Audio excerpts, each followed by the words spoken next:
Everybody's sort of crushing it and everybody's sort of, putting on this brave face, but nobody's really willing to admit that they're suffering and that they don't know what to do. I think it's just the feeling that you haven't been good enough. That's just something maybe both men and women feel, but definitely women. Startups are this strange industry where the expectation is failure and the exception is success. The default state of a company is to die.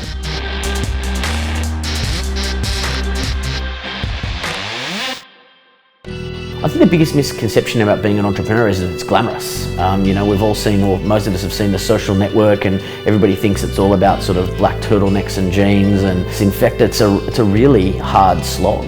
My name is Jamie Pride and I am a serial entrepreneur and venture capitalist.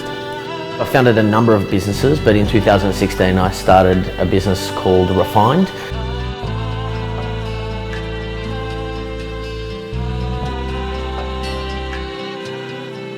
It was a really fast rise and it was a really fast fall.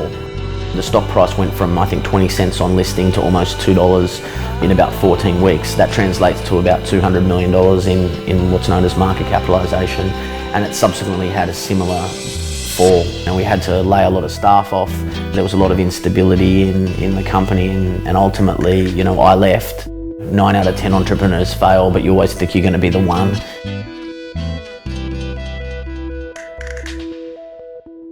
Failure is paramount to success. Just like sports people practice, shooting a basketball and missing 100 shots before they make more shots than they miss. And my name is Nicky Shivak and I'm a co-founder of Blackbird. I invest in startups. When we look to invest in a company, I don't think we think of failure as good or bad either way, more a fact of life. You look for the people who persevered through the failure, that showed determination. I actually talk about it a lot. So if you come to one of my talks, I actually start telling the women about the shit I did wrong. All those mistakes, everything that I made was all worth it in the end. So don't feel like you're on your own. My name is Christy Whitehill. I am a tech entrepreneur and I'm the founder of Tech Ready Women. My first idea for a tech startup was a dating app called Fancied. And it was an app that allowed you to fancy somebody anonymously. So quite like Tinder. There was a lot of things that went wrong. Some of the mistakes that I made was hiring the wrong development team. I didn't know, the right skill set to hire because I knew nothing about tech. The thing that made it fall down in the end was being outcompeted by Tinder. Personally, we lost the $50,000 that we invested in it, and we had the $750,000 media deal on the table, ready to go. But I lost all of that, and it can really take its toll mentally. I received a number of death threats. I had, people threatening to, hurt my family. I had people coming to my house. Hello, you effing piece of shit. The C word, fat C word.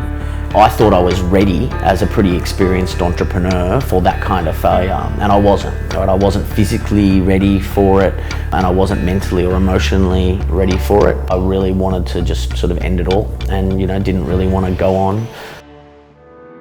They've often worked long hours and poured their heart and soul into the company, so it's devastating to find out that not enough customers care about the problem that they were solving.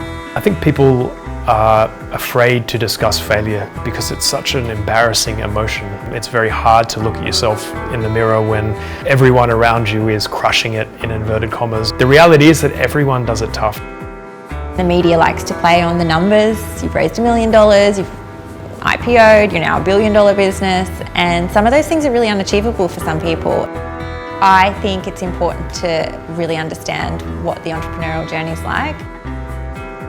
There's definitely a stigma associated with talking about failure, especially in Australia, where we love somebody on the way up, but on the way down we like to give them a bit of a kicking. It's not to say that entrepreneurs aren't beyond criticism, because they should be criticised for their mistakes. That's okay, but we should also think about the personal impact of that.